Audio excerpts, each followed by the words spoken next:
Like they say in the Byzantine Rite, they say, wisdom, be attentive. I think that's pretty cool.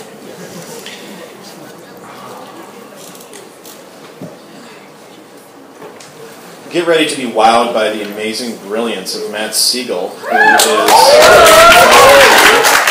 a philosophical wizard who is not even 30 years old. I'm terrified to think of his accomplishments yet to come.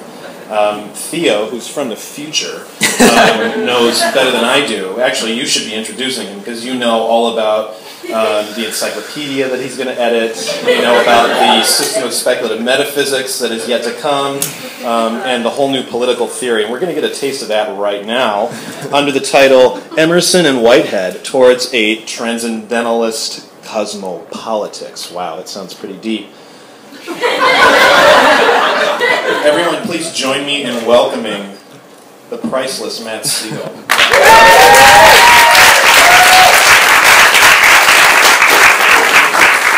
have a microphone? I have one, yeah. Cool. Can you guys hear me? Loud enough? I'll keep this here in case you... Thanks very much for that, Aaron.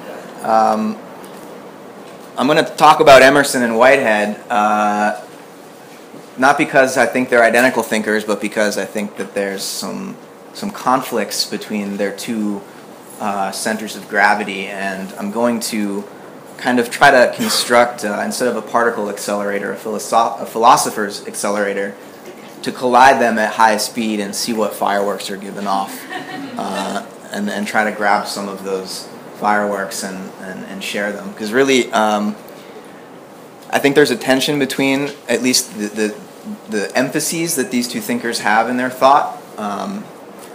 You know, Aaron was joking that I might develop a systematic metaphysical scheme or something, but I'm not quite sure if I think system is where it's at anymore, which is one of the tensions that I'm exploring here between Whitehead, a very systematic metaphysician, and Emerson, someone who's more of an essayist, more about discovering eloquent ways of conveying bits and pieces of ancient wisdom.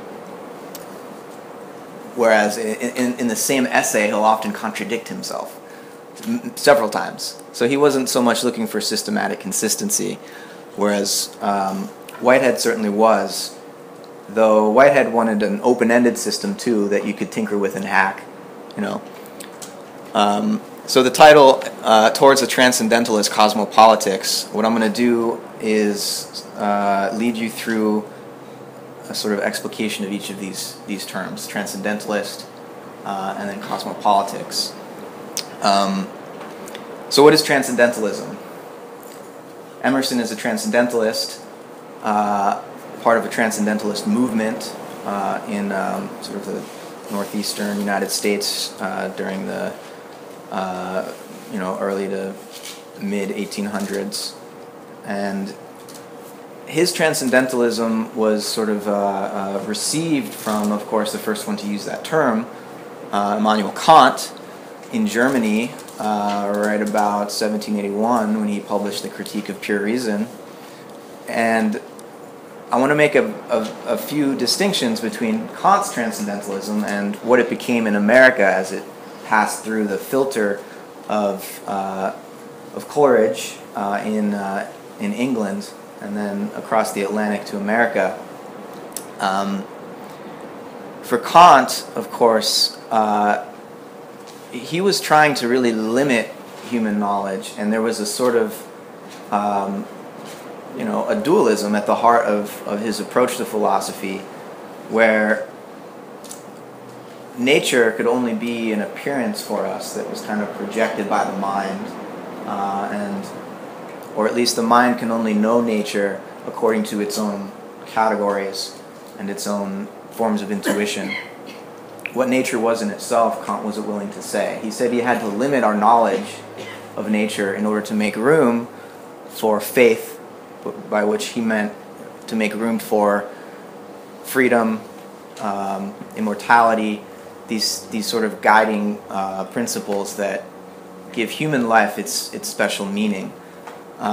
So in order, in Kant's day, dealing with Newtonian science, he had to say that Newton's deterministic mechanistic science only applied to appearances, to the way the mind experiences nature, not to nature itself. We can't say what nature itself is. And that was his way, because he said we don't know what nature itself is, he kind of left room for freedom, the soul, things that if we took Newton seriously and accepted what he was saying as the truth about nature itself, freedom and the soul wouldn't really, where are they going to fit in, right? Unless you have a sort of Cartesian dualism, but again, that's what Kant is kind of working with. Now for Emerson, he wasn't willing to accept that dualism. He wasn't willing to make that compromise to preserve human freedom by denying knowledge of nature. He thought that we could have knowledge of nature, what it really was in itself, and that knowledge would confirm and affirm our own freedom. So, like some of the post-Kantian thinkers, Schelling, for example, who overcame, and Hegel, who overcame Kant's compromise, Emerson wanted to affirm both a faith in freedom and knowledge of nature. So I'll quote you an example here of how Emerson does this. It's really hard to give a talk or to write something on Emerson because you just want to quote him over and over and over again because he's so eloquent. I'll try not to do that too much, but here's one. This is from his essay Self-Reliance.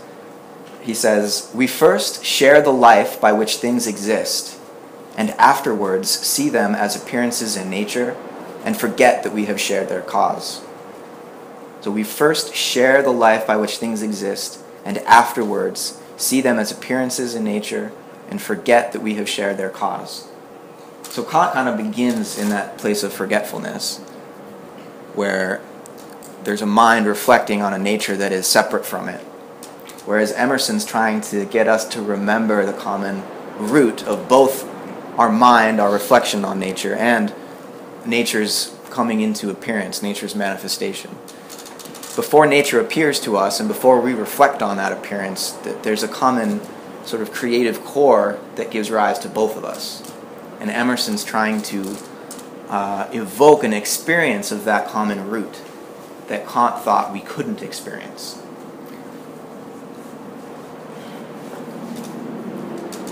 So Emerson goes on, "Here, this common cause is the fountain of action and of thought," so of practice and of theory.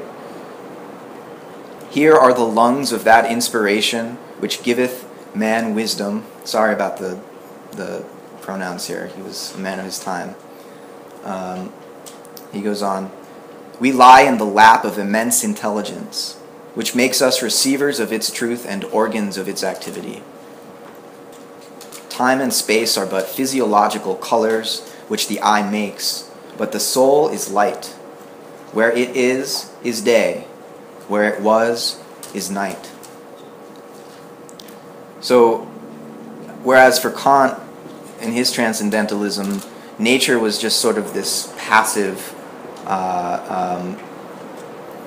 appearance that was shaped by the activity of the mind, Emerson wants to say that no, nature is an immense intelligence. Nature is an active presence, that the mind comes to understand itself and know itself by the reflection given to it by nature. So that the laws of our mind are in fact the laws of physics. And the laws of physics are the laws of our mind when rightly apprehended.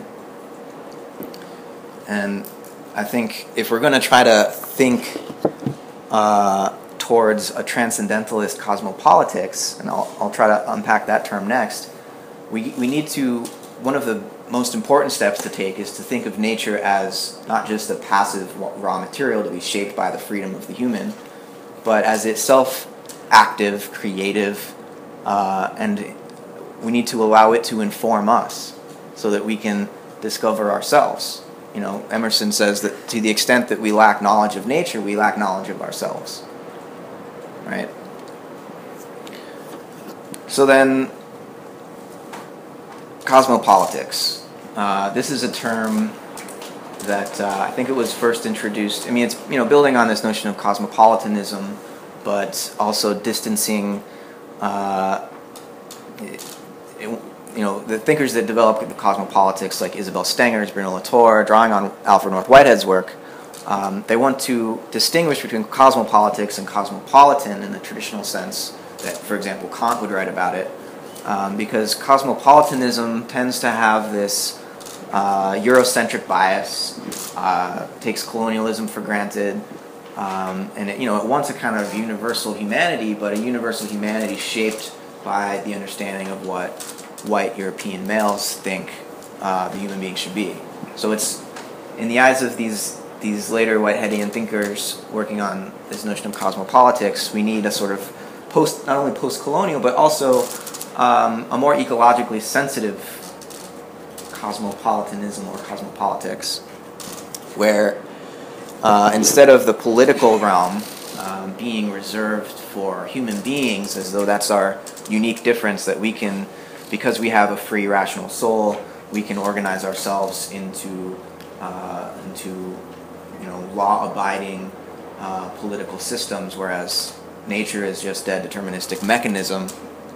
The cosmopolitical perspective is that actually the polis, the city, civilization, is a cosmic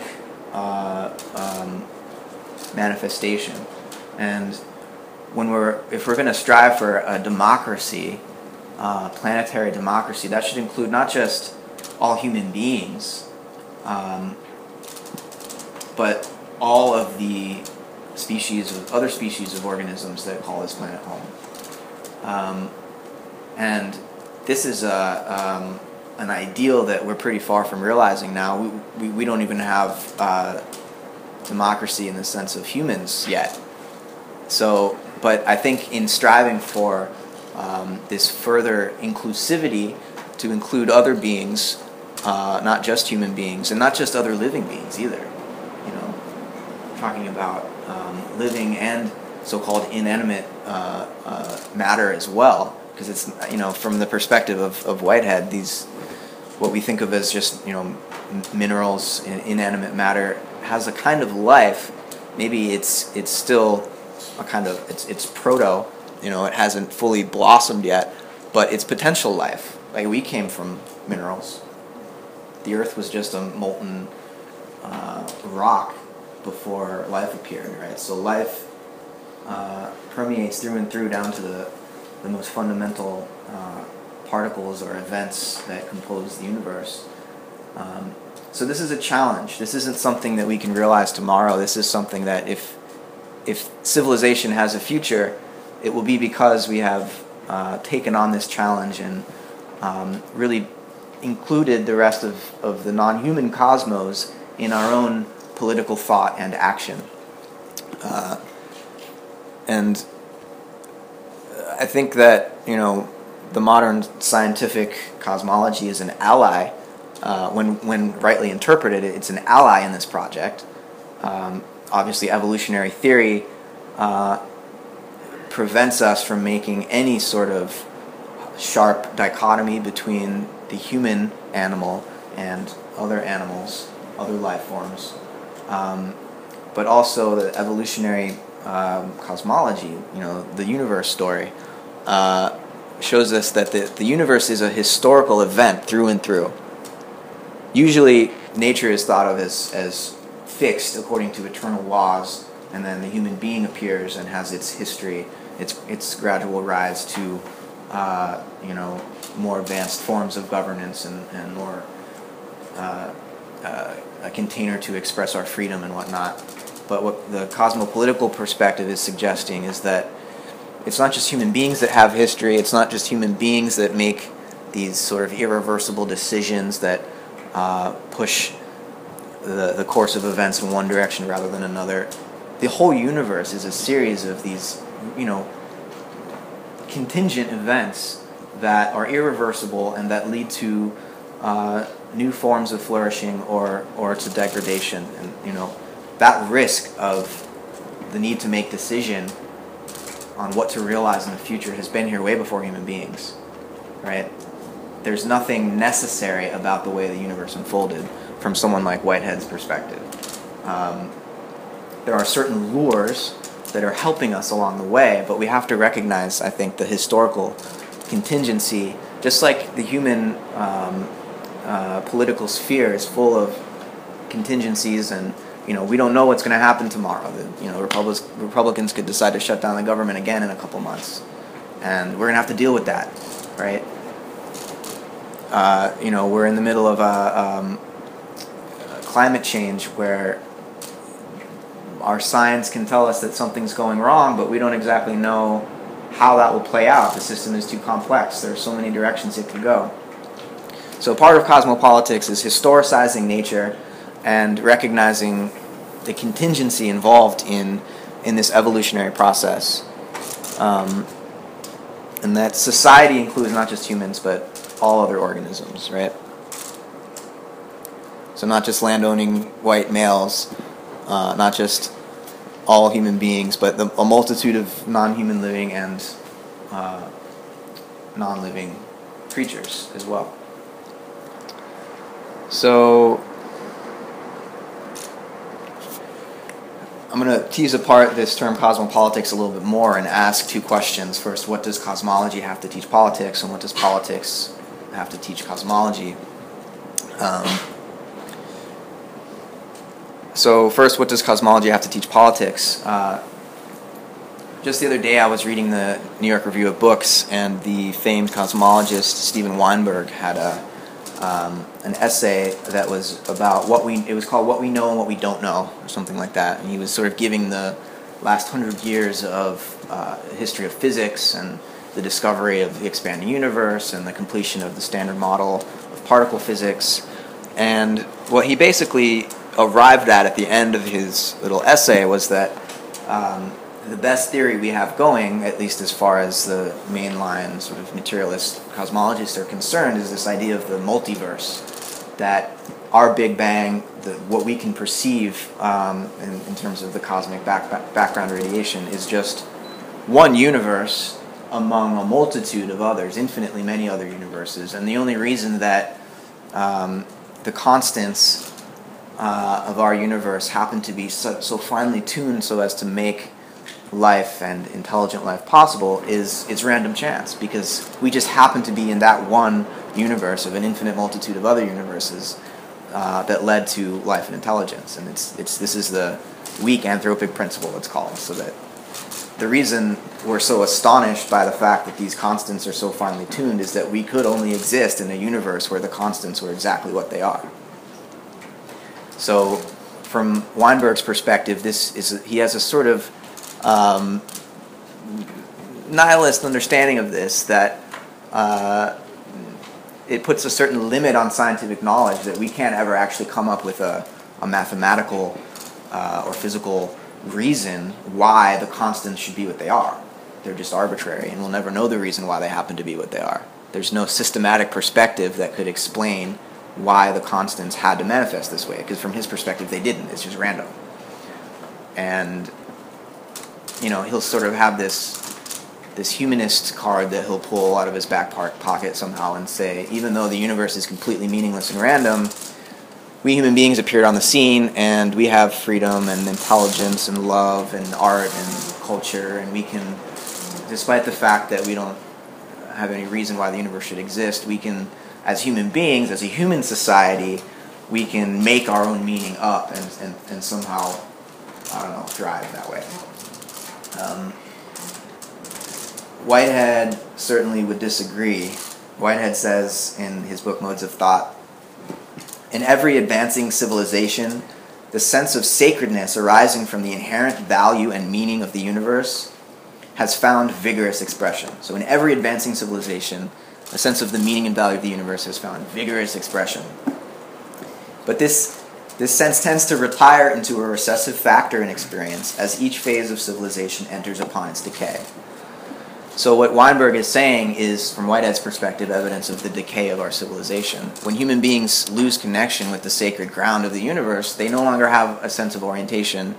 They no longer have those deep structures of meaning that can inform political life, ethics, values. And so things become arbitrary, totally relativist, and it all becomes a power play. And to a large extent, I think we're in a situation like that.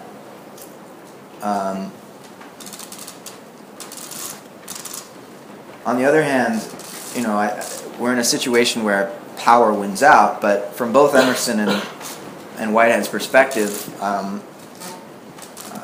power is a very important concept for understanding how nature works. And the emergence of human civilization, though it's continuous with the evolution of the rest of the cosmos, is, from Whitehead's perspective, it's an attempt to civilize the universe. And what that means is to shift from a form of power based on coercion, which, when you're dealing with the physical world, exploding stellar nebulae and spiral galaxies whose gravitation is so intense it sucks up anything in the environment. You're dealing with a kind of power that's force. It's coercive. There's no real choice involved in this.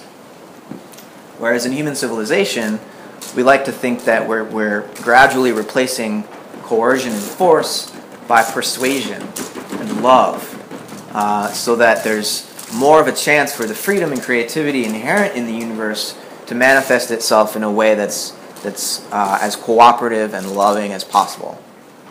The potential's always been there in the universe from the beginning, but there's a sort of spectrum of development here. As the universe gets more civilized, it gets less coercive and more about persuasion and love, right? But when we're trying to understand the universe as it has evolved up to this point, we see that, as Emerson puts it, he says, power is in nature the essential measure of right. Nature suffers nothing to remain in her kingdoms which cannot help herself. The genesis and maturation of a planet, its poise and orbit, the bended tree recovering itself from the strong wind, the vital resources of every animal and vegetable, are demonstrations of the self-sufficing and therefore self-relying soul. This is in his essay, it's actually in Politics. It sounds like it could be from Self-Reliance. So Emerson also says that the power of love as the basis of a state, as a human polis, has never been tried. We live in a very low state of the world and pay unwilling tribute to governments founded on force. There is not among the most religious and instructed men of the most religious and civil nations a reliance on the moral sentiment, and a sufficient belief in the unity of things to persuade them that society can be maintained without artificial restraints, as well as the solar system can maintain itself, or that the private citizen might be reasonable and the good neighbor without the hint of a jail or of confiscation. So, a state organized around love has never been tried, Emerson says. I don't know if it's never been tried. I think it has been tried, but it's not easy.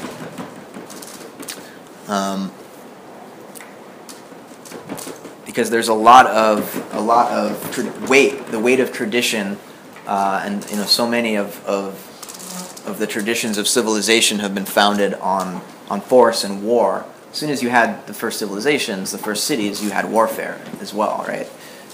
Because we want to protect those on the inside of the wall from those on the outside. 10? No, 8. Okay. Let's call it 7.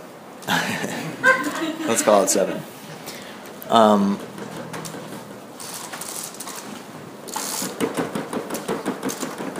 So this weight of the tradition of civilization that's founded on violence is preventing us from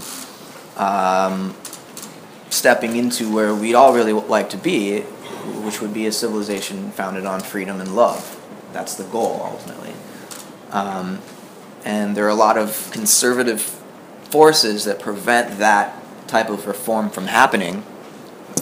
And I think both Whitehead and Emerson are on the side of, what we would call today progressivism. But they both respect tradition as well. So we need to find a kind of compromise here. And I think I can say this in about 4 minutes and then I'll stop for questions. This is a myth that Emerson conveys in his essay called The Conservative about Saturn and Uranus. And I think he wrote this in the 1840s, I think, and he already had a very clear understanding of the archetypal meaning of Uranus as it's understood today. So he says, the story goes that Saturn, Kronos, grew weary of sitting alone, or with none but the great Uranus or heaven beholding him, and so he created an oyster. Then he would act again, but he made nothing more, but instead went on creating the race of oysters. Finally, Uranus cried, "A new work, O Saturn! The old is not good again." Saturn replied, "I fear. There is not only the alternative of making and not making, but also of unmaking. Seest thou the great sea, how it ebbs and flows? So it is with me. My power ebbs, and if I put forth my hands, I shall not do, but undo. Therefore, I do what I have done. I hold what I have got, and so I resist night and chaos." "O Saturn," replied Uranus, "thou canst not hold thine own, but by making more. Thy oysters and barnacles and cockles, and with the next flowing of the tide there will be pebbles and sea foam." "I see," rejoined Saturn, "thou art in league with night. Thou art become an evil eye. Thou speakest from love. Now thy words smite me with hatred. I appeal to fate. Must there not be rest?" "I appeal to fate also," said Uranus. "Must there not be motion?" But Saturn was silent, and went on making oysters for 1,000 years. After that, the word of Uranus came into his mind like a ray of sun, and he made Jupiter. And then he feared again, and nature froze. The things that were made went backward, and so, to save the world, Jupiter slew his father Saturn. This may stand for the earliest account of a conversation between a conservative and a radical, which has come down to us. It is ever thus. So, I don't think Emerson's painting Saturn or the conservative in a totally negative light. He's saying that, creation is dangerous and risky. Trying to bring forth the novel always risks unraveling and dismantling the past. And we need to strike a balance between and be compassionate towards the traditions that have gotten us to this point, violent though they may be at times. There's a need to compromise between habit and novelty. Too much novelty too fast can be really frightening, disruptive, scary, chaotic. From Whitehead's perspective, novelty in the wrong season is evil, right? Novelty, creativity that doesn't respect the habits and the habitat upon which the ground upon which it stands is evil, because it disrupts what has been accomplished to this point. So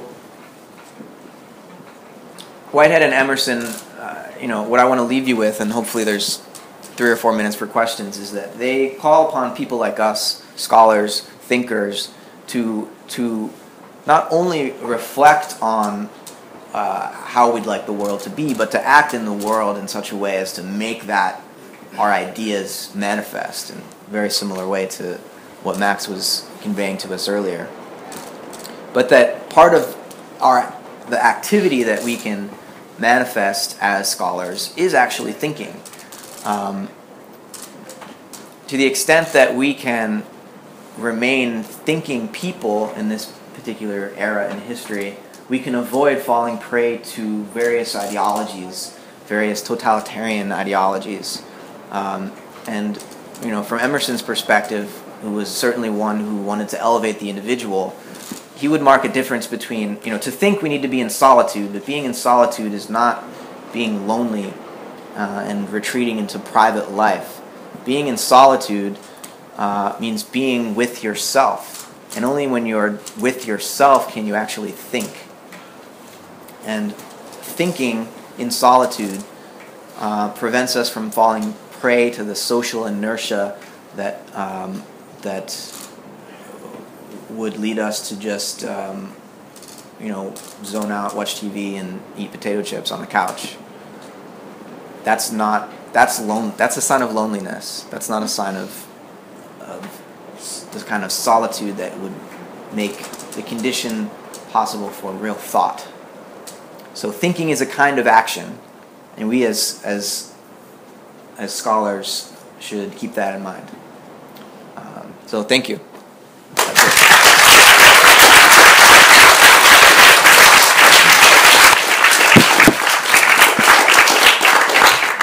We have about 90 seconds for questions. Hey, Eric. The wonderful, first of all, it's brilliant, brilliantly thought through and organized and presented in such a short time. The point you were making on Weinberg, we had the summary of the New York Review of Books article, and that the multiverse is the best theory we have for explaining the anthropic reality that we find ourselves in, that would otherwise seem to suggest that we, for a purpose, that the universe is pregnant with life and humanity.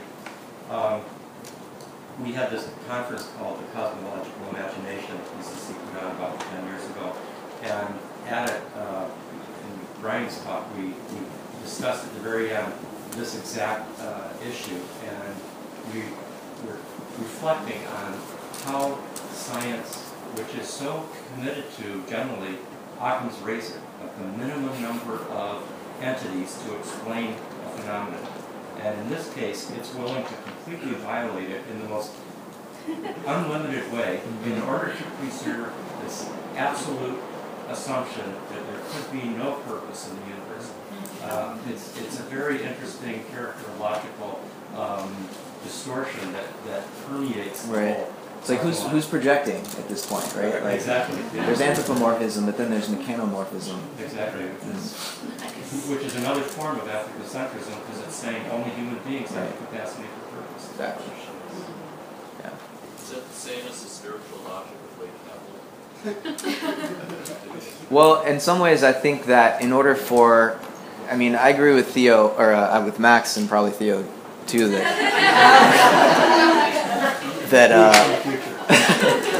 that capitalism isn't all bad. We need markets, and money isn't intrinsically evil. But in order for the sort of situation to continue as it is on the planet today, where capitalism dominates all other spheres of life, we need to have a reductionistic understanding of nature. Otherwise, we wouldn't be so willing to reshape it to our own desires. We wouldn't be so willing to say that there is no value inherent to the universe and to the earth until human beings take it out of the state of nature as raw material and shape it into something to be sold in the marketplace. We would, if we recognized all the other species of life on this planet as intrinsically valuable, that would really put a check on the kind of commodification of everything that is running the world today. So I think, bringing forth a new cosmology and a new vision of the root of value in the universe would be the most effective way to resist that total commodification of nature and of the human, because it's starting to encroach on the sacred territory of the human soul now too. Probably it. Thanks, guys.